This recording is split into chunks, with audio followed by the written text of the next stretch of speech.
হবে। ভোলানাথ বলল, পার্বতী এই যে অতি গোপনে লীলা, এই লীলা বলা যাবে না।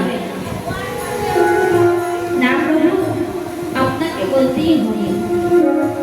বারবার যখন এই কথা বলছি, ভোলানাথ বলল, পার্বতী তবে ছাড়বে না, আমাকে বলতেই হবে। তাই ভোলানাথ বলছে, আচ্ছা পার্বতী আমি বলবো, কিন্তু শুনতে শুনতে তোমাকে হু দিতে হবে। বলে ঠিক আছে প্রভু, আমি শুনতে শুনতে হু দেব। আচ্ছা, এই বলে ভোলানাথ বলে যাচ্ছে আর পার্বতী হু দিয়ে যাচ্ছে। ভোলানাথ বলে যায়, পার্বতী হু দিয়ে যায়। এমন সময় মা পার্বতী শুনতে শুনতে ঘুমিয়ে পড়ল। যেই না ঘুমিয়ে পড়েছে, এমন সময় গাছের ডালে ছিল এক সুখ পাখি। যেই দেখলো যে পার্বতী ঘুমিয়ে পড়ল, তাহলে কি কবিদের রাস্তা তো শোনা যাবে না? তাহলে আমাকেই পার্বতীর মতো ঘুমিয়ে যেতে হবে। এভাবে যখন ভোলানাথ বলে যাচ্ছে, সে সুখ পাখি ঘুমিয়ে যাচ্ছে। হ্যাঁ, ভোলানাথ বলে যায়, সুখ পাখি ঘুমিয়ে যায়।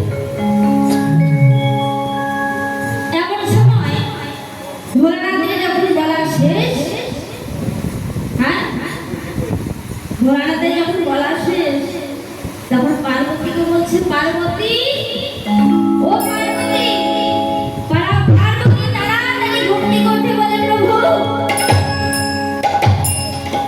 আমি যে ঘুমিয়ে পড়েছিলাম, এই কি তাহলে কবিদের রাস্তা তো শুনল কে? কাছে কাছে যেই দেখলো যে এক সুখ পাখি। ত্রিশূলকে বলল, যাও ত্রিশূল, এই সুখ পাখিকে বধ করো। ত্রিশূল সেই সুখ পাখিকে মারার জন্য তার পেছনে পেছনে চলে যাচ্ছে। হ্যাঁ, আর সুখ পাখি প্রাণে বাঁচার জন্য ছুটে যাচ্ছে। যেদিকে যাবে, হ্যাঁ, যেদিকে যাক না কেন সুখ পাখির মৃত্যু হবে। এমন সময় কি হয়েছে গো, ব্যাসদেবের পত্নী নদীতে স্নান করছিল। হ্যাঁ, তো মা তো মায়ের যখন স্নান হয় নদীতে, মায়ের একটা অভ্যাস আছে কি, যখন মাথার চুলগুলোকে পরিষ্কার করা হয়, যখন ধোয়া হয়, হ্যাঁ, তোমাদের আমলে ছিল, আমাদের আমলে নেই। হ্যাঁ ঠিক, আমাদের আমলে ছিল। হ্যাঁ, আর এখন জানো তো আমাদের আমলে ফিস ফাস করে গরম হাওয়া বেরোয়, শুকিয়ে নেয়। হ্যাঁ গো ভাই, যখন মাথার চুলটাকে গামছা আবার তাওয়াল দিয়ে যখন আমরা এভাবে কি করি গো, এখন জানেই না। পরিষ্কার করি, তাই তো চুলটাকে। হ্যাঁ, তো সে ব্যাসদেবের পত্নী কি করছে, অপর দিকে হাঁ করে, হ্যাঁ, এইভাবে যখন চুলটাকে পরিষ্কার করছে, এমন সময় সেই সুখ পাখি ব্যাসদেবের পত্নীর মধ্যে প্রবেশ করলো। হ্যাঁ, তাহলে আর ত্রিশূল মারতে পারলো না তাকে। ত্রিশূল ছুটে গেল কোথায় গো, বাবা ভোলানাথের কাছে, মারতে পারলো না। তাহলে সেই সুখ পাখি 18 বছর পর ভূমিষ্ঠ হয়েছিল। কেউ বলে 18 বছর, কেউ বলে 16 বছর। হ্যাঁ, তো 18 বছর যখন ভূমিষ্ঠ হয়েছিল, সুখদেব গোস্বামী হয়ে এই সুখদেব গোস্বামী মহারাজ পরীক্ষিতকে গোবিন্দের রাজতত্ত্ব শুনিয়েছিলেন। তাই কি হয়েছিল, মহারাজ পরীক্ষিত একদিন জঙ্গলে শিকার করতে গেলেন। শিকার করতে করতে বনে বড় তৃষ্ণার্ত হয়ে পড়েছিল। আর সেখানে ছিল কি না, শ্রমিক মণি। শ্রমিক মণির কাছে গিয়ে বললেন, মণিবর, ও মণিবর, আমায় একটু জল দিন। মণিবর তো ধ্যান করছে, জল দেবেন কি করে? বারবার যখন জল চাইছে, জল যখন পেল না, তখন কি করলো, মহারাজ দেখি একটা বিদ্যুৎ সর্পকে এনে সেই শ্রমিক মনের গলায় পরিয়ে দিল। এই কথা যখন শ্রমিক মনের ছেলে সিংহী মণি জানতে পারলো,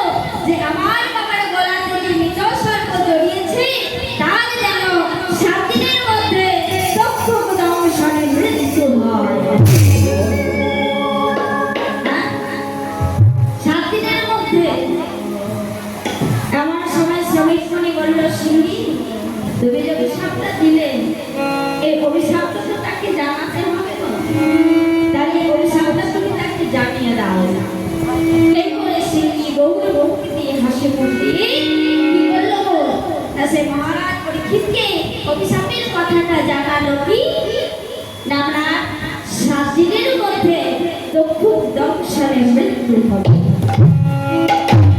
এই কথা শুনে মহারাজ পরীক্ষিত আনন্দে নাচছে। কেন গো? মা গো, আমরা সকলেই জানি এখন মৃত্যুর নাম শুনে কেউ কি আনন্দে নাচে গো? কিন্তু মহারাজ পরীক্ষিত আনন্দে নাচছে।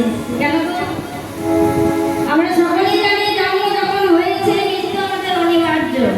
আমরাও জানি হ্যাঁ? 7 দিনের মধ্যে মারা যাবো। হ্যাঁ, কিন্তু কবে মরবো কখন মরবো এটা আমরা কেউ বলতে পারবো না। আমি জানি, হ্যাঁ, আমি জানি। আচ্ছা জানো, হ্যাঁ, হ্যাঁ। আমি 7 দিনের মধ্যেই মরবো। কিন্তু হ্যাঁ, আমরা সকলে 7টা দিনের মধ্যে মরবো। যেমন যদি রবিবার, সোমবার, মঙ্গলবার, বুধবার, বৃহস্পতিবার, শুক্রবার, শনিবার, এই যে 7টা দিন, এই 7টা দিনের মধ্যে আমাদের মৃত্যু আছে। কিন্তু কবে মরবো কখন মরবো এটা আমরা কেউ বলতে পারবো না। আরে হরি বল। তার জন্য এত আনন্দ মহারাজ পরীক্ষিতে। মহারাজ পরীক্ষিতকে দলে দলে সকলে দেখতে আসছে। এমন সবাই তার করে এসেছে। গুরুদেবকে বলছে, গুরুদেব, 7 দিনের মধ্যে যে আমার মৃত্যু, এখন আমার কি করা উচিত? বলে, এখন তোমার কৃষ্ণ নাম শ্রবণ করা উচিত। বলে, কে শোনাইবে 7 দিন ধরে কৃষ্ণ নাম? বলে, শোনাইবে আমার এই পুত্র জন্ম ব্রহ্মচারী সুখদেব গোস্বামী। তাই সুখদেব গোস্বামী 7 দিন ধরে কৃষ্ণ নাম শোনাইয়ে মহারাজ পরীক্ষিতের হৃদয়টাকে প্রস্তুত করে দিলেন। নাম শোনাই। কে কাকে নাম শোনাচ্ছে গো? হ্যাঁ, এখানে কে বক্তা হলেন আর কে শ্রোতা হলেন? বক্তা হলেন কে? না সুখদেব গোস্বামী, আর শ্রোতা হলো কে গো? না মহারাজ পরীক্ষিত। তাহলে এই হলো সেই গোবিন্দের রাজতত্ত্ব আজকে প্রচার হয়েছিল বলে আজকে আমরা ধরাধামে প্রচার করতে পারছি। তাই হরি হরি বল, হরি হরি বল। তাই কি বলছে গো? কৃষ্ণদেব পায়ে রাজ পঞ্চবন্ধাই একটু শ্লোকের কলমে দিলেন আর বলে, ভগবান পিতা রাত্রি শারদ বল্লভ বন্দিকা বৃক্ষ সন্তম মহারাজ চক্রে যোগ মায়া মুদ্রা সিদ্ধবান যোগ মায়া দ্বারা পুষ্ট। তাকে রাত্রিটা বলে রাত্রি মানে কেন গো? না বহু আঘাতযুক্ত রাত্রি হওয়ার পরও সেই রাত্রিকে মানতে হয় রাত্রি।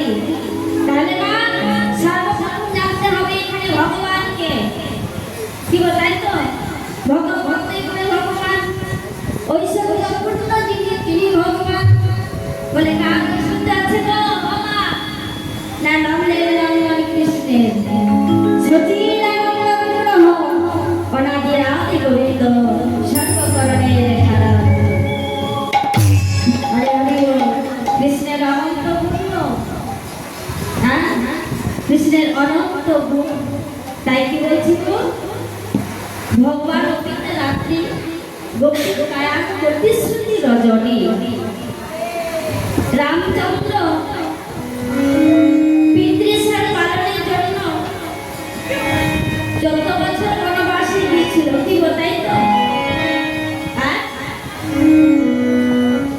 14 বছর বনবাসে গিয়েছিল পিতৃশ্রাদ পালনের জন্য, পিতার পালনের জন্য। পিতার আদেশ করেছিল, তার জন্য 14 বছর বনবাসে গিয়েছিল।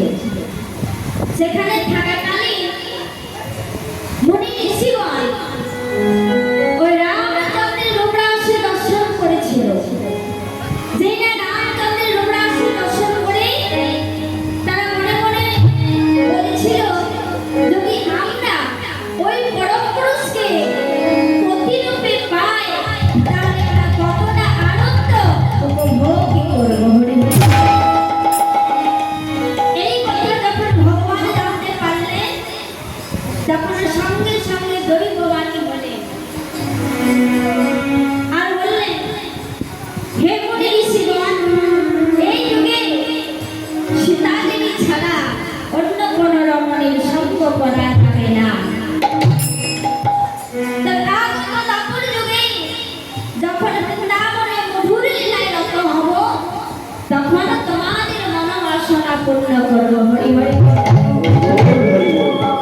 সেই মুনি ঋষিগণ আজ ব্রজগোপী রূপে এসেছে কোথায় গো? যমুনার তীরে। যমুনার তীরে এসে বালু রাশি দিয়ে কার্তিক মাসে মা কাত্যায়নীর মূর্তি তৈরি করলেন।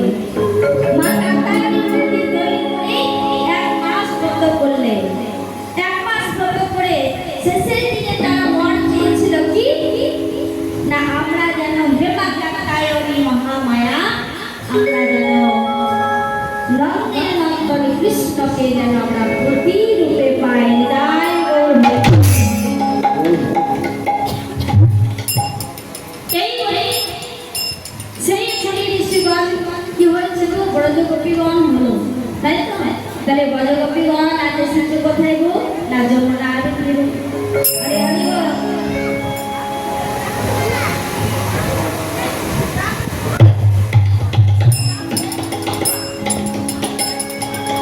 যমুনার তীরে এসে তাদের যে পরিধেয় বসন তার যে বসনগুলো পড়েছিল সেই বসনগুলিকে যমুনার তীরে ভুলে রেখে তারা কি করছে গো যমুনার জলে নেমে তারা জলক্রীড়া করছিল তাদের অগ্রে যে বসন ছিল সেই বসনগুলিকে যমুনার তীরে রেখে দিয়ে তারা জলক্রীড়া করছে তাদের অগ্রে কোনো বসন নেই হ্যাঁ এমন সময় গোবিন্দ আবার কি করলেন না পবনকে আহ্বান করে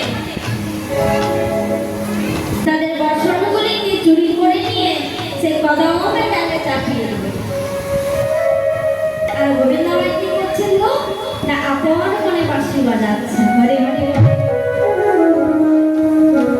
সেই বসনের ছায়া পড়েছে কোথায় যমুনার জলে যেই না ব্রজগোপীরা জলক্রীড়া করছে এমন সময় দেখছে কি যে তাদের বসনের ছায়া পড়েছে যমুনার জলে হরে হরে